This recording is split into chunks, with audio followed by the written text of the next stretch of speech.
Truck চালক dumper চালকৰ বাবে এই মুহূৰ্তত আহি পৰিছে ডাঙৰ খবৰ। কেৱল ট্ৰাক আৰু ডাম্পাৰ চালকেই নহয়, গধুৰ মালবাহী চালকৰ বাবেও আছে ডাঙৰ খবৰ।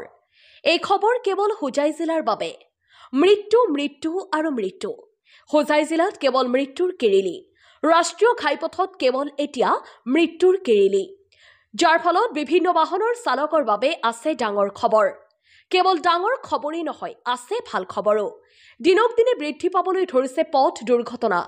আৰক্ষী কঠোৰ হোৱাৰ পিছতো সফল হ'বলৈ সক্ষম হোৱা নাই দুৰ্ঘটনা ৰোধ কৰিবলৈ। কাৰণ ৰাষ্ট্ৰীয় ঘাইপথৰ দাঁতিত ৰখাই থোৱা বিভিন্ন বাহনৰ বাবে সঘনাই সংঘটিত হয় এটাৰ পিছত আনটো দুৰ্ঘটনা। যাৰ বাবে হোজাই আৰক্ষী অধীক্ষক সৌৰভ গুপ্তাই ডবকা আহি যি দেখিলে তাকে দেখি আনন্দিত হৈছে আৰক্ষী অধীক্ষকগৰাকীও। ডবকাৰ প্ৰয়াত বিধায়ক মৰহুম খলিলুৰ ৰহমান চৌধুৰীৰ জীয়ৰী দিলৱাৰা চৌধুৰী আনিছে এই ভাল খবৰটি। ডবকাৰ ষ্টেট ফিট NRL পেট্ৰল পাম্পৰ কাষতে মুকলি কৰিছে ID পাৰ্কিং জোন নামৰ পাৰ্কিং এৰিয়া। হোজাই আৰক্ষী সৌৰভ গুপ্তাক লৈ ফিটা কাটি মুকলি কৰিছে এই পাৰ্কিং এৰিয়াটো। এই সন্দৰ্ভত হোজাই আৰক্ষী সৌৰভ গুপ্তা, দিলৱাৰা চৌধুৰী, ৰাজ চৌধুৰী আৰু আল হাছিব ডাঙৰীয়াৰ মন্তব্য আছে, চাৱা হওক।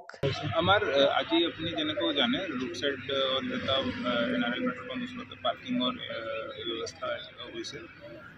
আপুনি গম পায় আমাৰ ডবকা নীলবাগান ওচৰতে পাৰ্কিঙৰ এটা প্ৰব্লেম হয়। ৰোড সাইডত বেছি পাৰ্কিং আমি দেখা পাওঁ। আমাৰ মাহে মাহে আমি গম পাই আছোঁ হেভি মটৰ ভেহিকল লৈ এক্সিডেণ্টে হৈ ফেব্ৰুৱাৰী মাহতে 3টা এক্সিডেণ্ট হৈছে, ফেটেলিটিয়ে হৈছে। তো ৰোড সাইড পাৰ্কিং যদি আমি কমাব পাৰোঁ, আমাক ডেফিনেটলি আমাৰ ৰোড সেফটিৰ কাৰণে এটা ভাল এইটো ষ্টেপ হ'ব। আৰু যেনে তাত প্ৰাইভেট প্লেয়াৰে আগবাঢ়ি আহিব পাৰে, গভৰ্ণমেণ্ট আগবাঢ়ি আহিব পাৰে। আমাৰ সেইটো ৰোড সেফটিৰ কাৰণে এটা ষ্টেপ গোটেই আমাৰ ডিষ্ট্ৰিক্ট হিচাপে ল'ব লাগে। আমি আগতে ৰোড সেফটি কমিটিতে ৰেজলিউশ্যন লৈছোঁ কি এনেকুৱা আমি এনকাৰেজ কৰিব। ডেফিনেটলি সেইটো মানে আমি এনকাৰেজো কৰি আছোঁ। যদি কিবা প্ৰাইভেট প্লেয়াৰ আগবাঢ়ি আহে তেখেতক আমি এনকাৰেজ কৰি আছোঁ। এতিয়া আমি NHAI লগতে কথা পাতি আছোঁ, তেখেতক কিবা মাটিবিলাক আছে সেই মাটিক কেনেকৈ মডেল কৰি ৰোড সাইড পাৰ্কিং ইয়াৰ ট্ৰাক লেবাৰবিলাক আমি বনাব পাৰিম, সেইটো আমি চাই আছোঁ।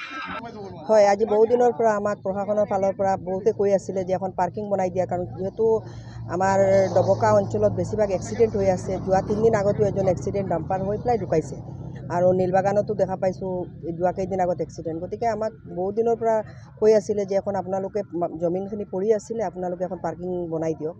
কিন্তু আমি বহুত চিন্তা চৰ্চা কৰিলোঁ, যিহেতু আমাৰ এতিয়া কোনো প্ৰজেক্ট ইয়াত কৰা নাই, গতিকে যিকেইদিন আমি প্ৰজেক্টবিলাক নকৰোঁ তেতিয়ালৈকে আমি এখন পাৰ্কিং জোন বনাই দি দিওঁ। কিয়নো ইয়াত ড্ৰাইভাৰবিলাক আহিলে সিহঁতে গাড়ীও ৰাখিব পাৰিব, প্লাছ আমি কিচেনৰ ফেচিলিটি দিছোঁ, চিকিউৰিটি, নাইট চিকিউৰিটি, ডে চিকিউৰিটিৰ ব্যৱস্থা দিছোঁ, লগতে সিহঁতক ড্ৰিংকিং ৱাটাৰ, খোৱা পানীৰ ব্যৱস্থা দিছোঁ। চবখিনি কৰি পেলাই যিটো এখন প্ৰাইভেট পাৰ্কিঙৰ প্ৰয়োজন হয় সেই গোটেইখিনি দি পেলাই আজি আমি অ'পেনিং কৰিছোঁ। আৰু ইতিমধ্যে SP ছাৰে গোটেইখিনি কৈ গৈছে যে তেওঁলোকে চৰকাৰকো মানে জনাইছে পাৰ্কিং লাগে, প্ৰাইভেটকো জনাই আছে। গতিকে আমি যিহেতু এইখিনি এৰিয়াত আমাৰ ফ'ৰ লাইনৰ লগত লাগি থকা জমিনখিনি আছিলে, গতিকে সেইখিনিতে আমি পাৰ্কিং আজি আৰম্ভ কৰিছোঁ। ড্ৰাইভাৰসকলক ক'ব বিচাৰোঁ, যিহেতু লগতে মোৰে পেট্ৰল পাম্প, এইটো ডবকা টোল গেটৰ কাষতে BPCL পেট্ৰল পাম্পটো মোৰ নিজৰে হয়। ৰাতি হ'লে গোটেই পেট্ৰল পাম্প বা তাৰ ওচৰত একেবাৰে ট্ৰাকবিলাক ৰাখি যায় আৰু ৰাতি বেছি এক্সিডেণ্ট হয়। গতিকে আমি গোটেই যিসকল ট্ৰাক চালক আছে তেওঁলোকক ক'ব বিচাৰোঁ যাতে আপোনালোকে পাৰ্কিঙত আনি গাড়ীখিনি ৰাখক আৰু ৰাস্তাৰ পৰা মানুহক এক্সিডেণ্টৰ পৰা বচাওক। সঁচাকৈ আজি বহুত ভাল লাগিছে, যিহেতু আমাৰ এই ডবকা অঞ্চলত বিভিন্ন সময়ত দেখা যায় আমাৰ তীব্ৰ যান জঁট হৈ আছে। ইয়াৰ লগতে 4 লাইনত বহুত সময়ত দেখা পাওঁ আমি বিভিন্ন হেভি যান বাহনবিলাক ৰাখাই থৈ দিয়ে, যাৰ কাৰণে বহুত এক্সিডেণ্ট হৈ আছে ডবকা অঞ্চলত ডেইলি। প্ৰতিদিনে ডবকা, নীলবাগান, এই লংকাৰালি এইখিনি এৰিয়াত সদায় এক্সিডেণ্ট হৈ আছে। আৰু আজি এইখন মোৰ ভিন্তি হয়, ID পাৰ্কিং তেওঁলোকে নামাকৰণ কৰিছে, এইখন আজি উদ্বোধন কৰিছে। আৰু এইখন হোৱাৰ লগে লগে আমাৰ এই অঞ্চলত যিবিলাক মানুহৰ ৰাইজে মানে পাৰ্কিঙৰ অসুবিধা হৈছিল, এই পাৰ্কিংখিনি ইয়াতে কৰিব পাৰিব। আৰু এটা নিৰাপদ স্থান আছে, লগতে সকলোজনক তেওঁলোকে সুবিধা কৰি দিছে। এইখনত আহিলে নিশ্চয় সকলোৱে সুবিধা পাব। চাৰিওফালে CC কেমেৰা দিয়া হৈছে। হয়, আৰু সকলোফালে CC কেমেৰা আছে, প্লাছ পানী খোৱা বোৱাৰ পৰা আদি কৰি গোটেইখিনি ফেচিলিটি, লাইটিং চিষ্টেম গোটেইখিনি দিয়া আছে। চাওক, আমাৰ কাৰণে ভাল খবৰ, কাৰণ ডবকাত ID পাৰ্কিং জোনখন মুকলি কৰি দিছে। কাৰণ বিগত কেইবা বছৰৰ পৰা আমাৰ ডবকা, হোজাই, নীলবাগান এই এলেকাত মানে ৰাস্তাত ৰৈ থাকে, ট্ৰাকবিলাক ৰাষ্ট্ৰীয় ঘাইপথত ৰৈ থাকে আৰু ট্ৰাকবিলাক ৰৈ থকাৰ কাৰণে আমাৰ দুৰ্ঘটনা বেছি হৈছিল।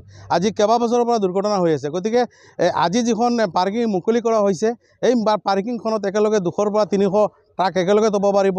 গতিকে আমি ভাবোঁ আজিৰ পৰা আমাৰ এই ডবকাত যি দুৰ্ঘটনা হৈ আছে, এই দুৰ্ঘটনা আজিৰ পৰা আৰু নহ'ব।